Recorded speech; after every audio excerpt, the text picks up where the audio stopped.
Robert Musyoka, live from Nairobi, Kenya, and I welcome you all my viewers in Kenya and around the world to the J. Ulysses Show.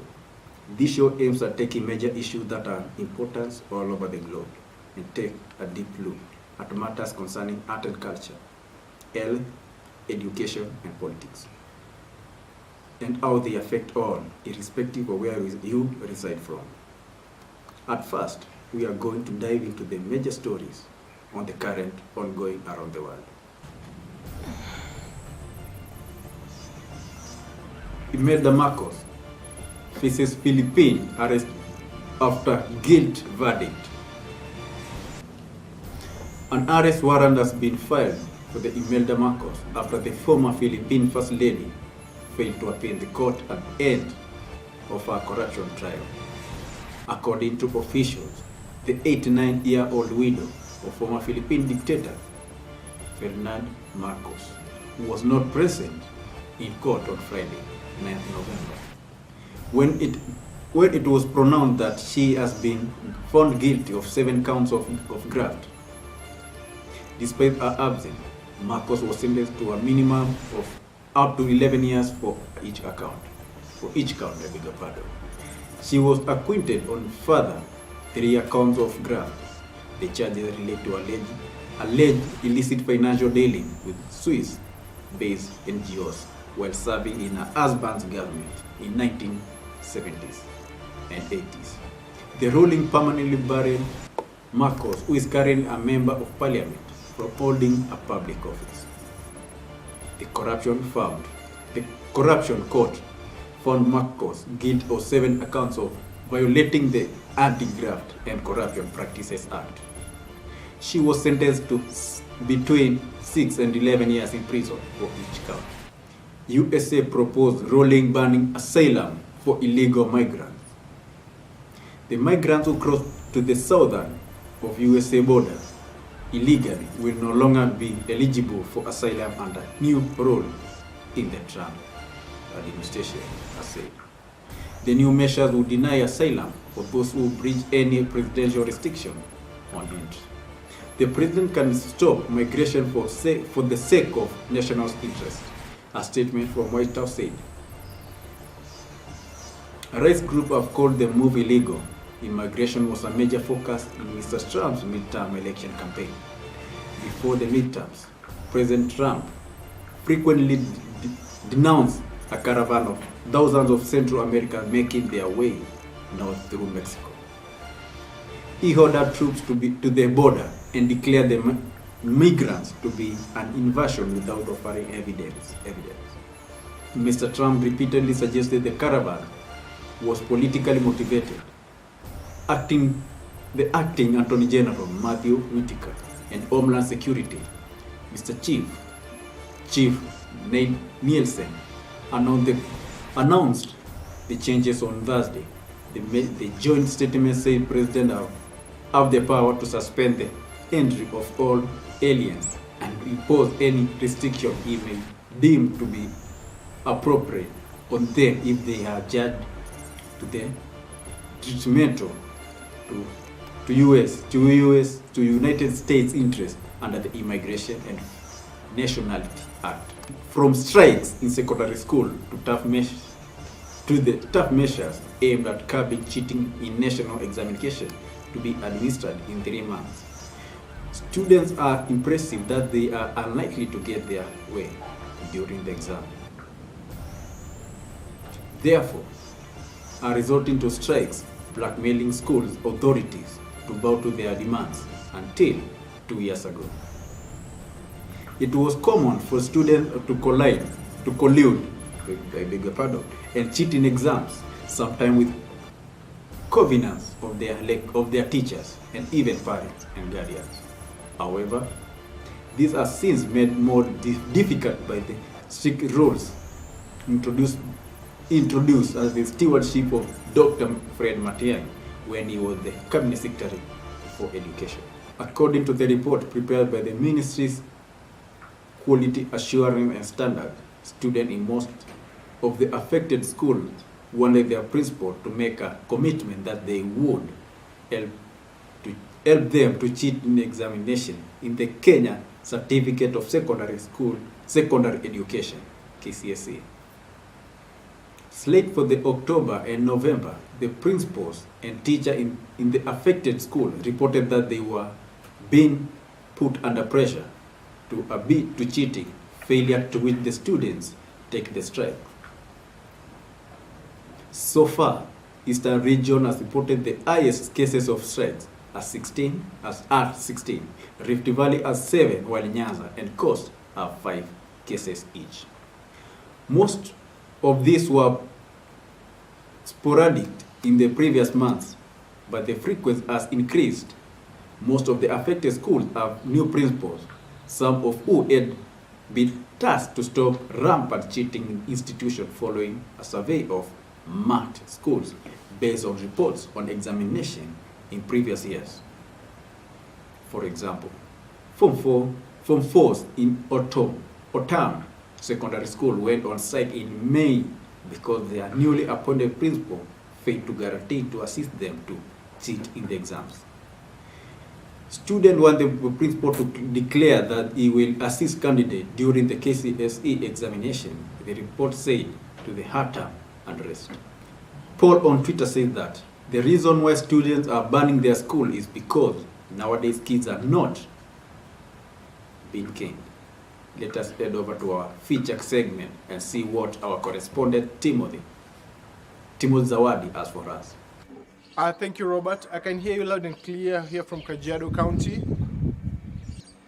The story of Chalby Boys School in Marsabit County, where students claimed that non-local teachers were out to block them from cheating in the tests.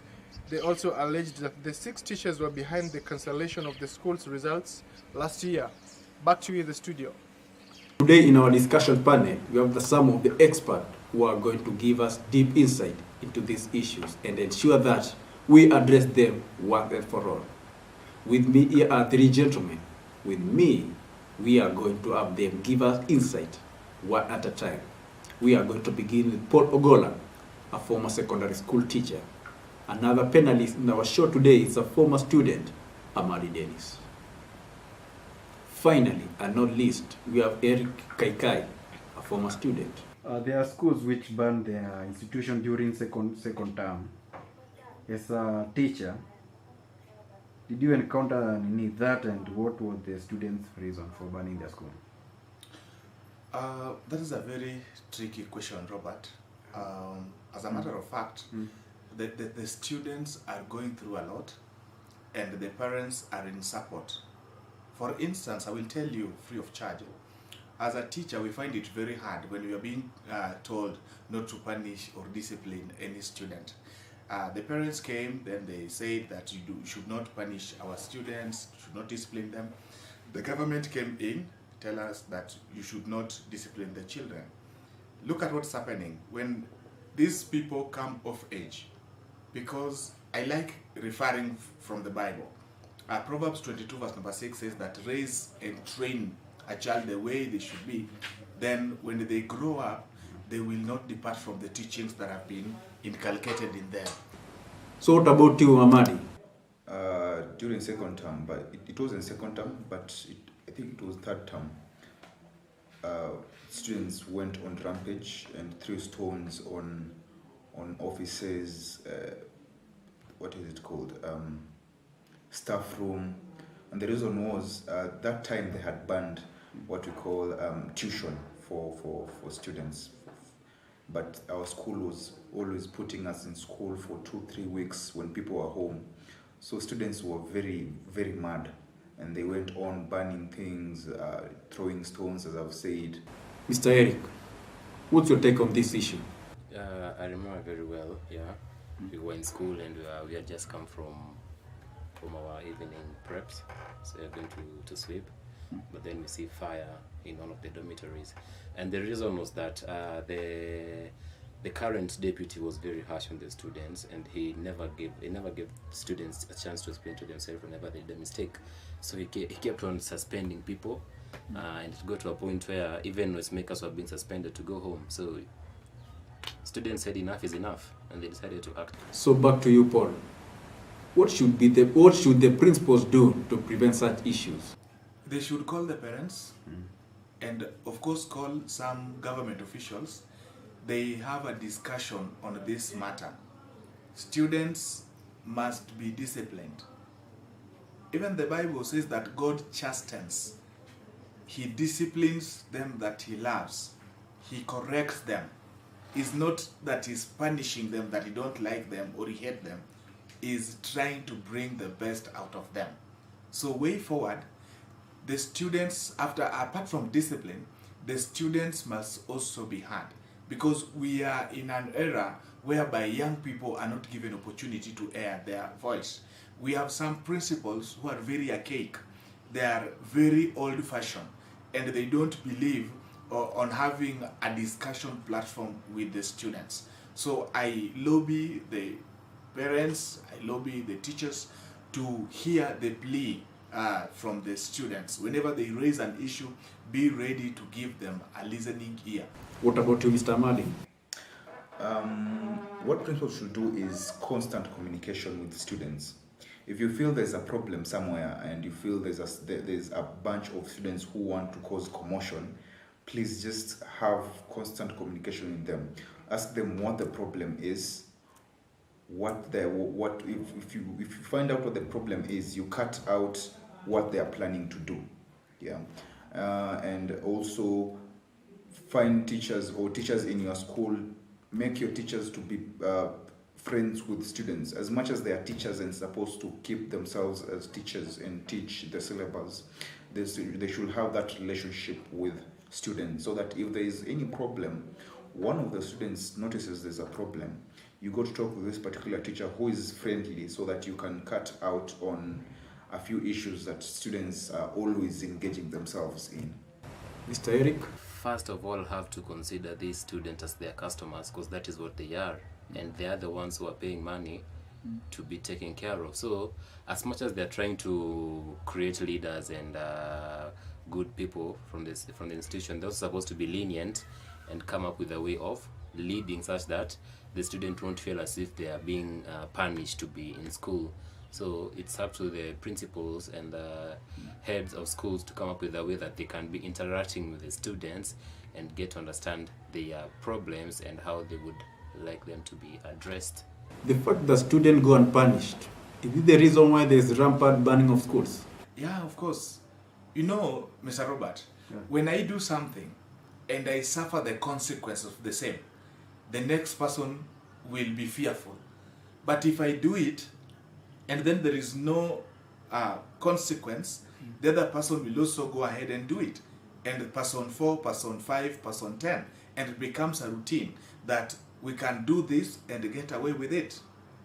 So I believe that if there is a measure, there is a punishment that will come up after such a scenario, there will be no such issues on our country. Amadi? I would say yes and no. Yes, because there was punishment before. Yeah. Then it reached to a place where the government or the education department said no punishment for students, especially caning. Now, if you stop caning students and you've been caning them before to put them straight, now they will become truant because they know there's nothing you can do. There's nothing a teacher can do to me. If you punish me, I'll either go to the police or I'll either go here or here to report you. So that stopping of punishment by teachers to students is what causes some of those things. And no, because students just decide to strike whenever there's a problem. Yeah, so it's not about punishment. It's just that students sometimes are very truant and they just want to be heard and they just want to do their own things, at their own time. What about Mr. Eric? I really don't think so. I think what causes the rampant burning of school is the same thing I've said. people not being listened to, as in being as you're just, you know, when in school you're told that you're there to be seen and not to be heard. Yeah. So that's a very bad statement. It has been there for a very long time, and times have changed. We are living in a digital generation where people want to be heard, and they see examples from other schools. Maybe they compare themselves with the other nations, how students are treated. So when they come to compare with what they're having here, they know that they're being mistreated. And even saying that they'll ban schools if the students goes unpunished, that is so wrong. Because even after punishing and expelling them, schools are still banned. What the best punishment for such behavior? Mr. Paul. Banning school, and of course wasting a lot of resources, and probably even taking away life. That is crude.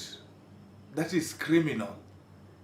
These students should not be taken to jail, because that one cannot solve any matter.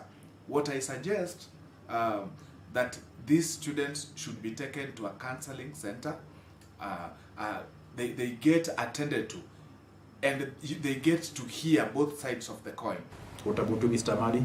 Banning of schools, truancy and all that, caning, it wouldn't help, yeah. I'm thinking if you're found in a very serious offense in high school, yeah, the only thing that the school can do is send you away. Eric, your take? For those who are banned in school, that's a very bad mistake, and I think they should be taken to a juvenile and be treated as criminals, because as much as they feel like they're being treated unfairly, there's a best way of communicating. Well, I believe this panel has given us a proper insight on the situation on the ground and how we could possibly bring the issue to an end, one and for all. Students and teachers should understand each other and work amicably. Education, Cabinet Secretary said, presided over function at Mangu High School, where she cautioned candidates against exam cheating. We must make sure that the exams are a reflection of hard work. I don't want anybody to cheat you that they know what will be in those papers. Nobody knows, said the CS. And as cases of school unrest continue across the country, a report prepared by a task force 2 years ago on school strikes is yet to be implemented. The task force that was chaired by a former principal, Administrator Claire Omolo. Claire Omolo made radical proposals that were to be implemented within 2 years. Then, in 2016, the country witnessed inordinately high numbers of strikes, 483, by which went down to 67 last year. Thank you very much for staying tuned. Remember, let us keep this conversation going on my Twitter handle at JUlysses, and on my Facebook fan page, which is JUlysses, and on my SMS line, which is 0799 865 988. Also remember to subscribe to my YouTube channel, which is JUlysses. Let us all support our own and propel each other to greater heights of prosperity. In Kenyan politics, have a lovely time and look out for my next episode. And I've been your host, Robert Musyoka. Bye. Bye. Have a good night.